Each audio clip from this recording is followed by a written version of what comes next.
हमारी अगली शरीक के मुकाबला है वानिया सईद। वानिया सईद का ताल्लुक लाहौर कॉलेज बराए खातून से।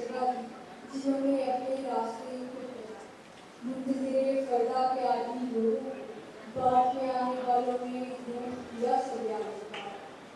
वक्त है 1400 साल कबल का, मुकाम अरब की सरजमीन, इर्द गिर्द अंधेरा, कहीं शिर्क और तोहम परस्ती का अंधेरा तो कहीं भूख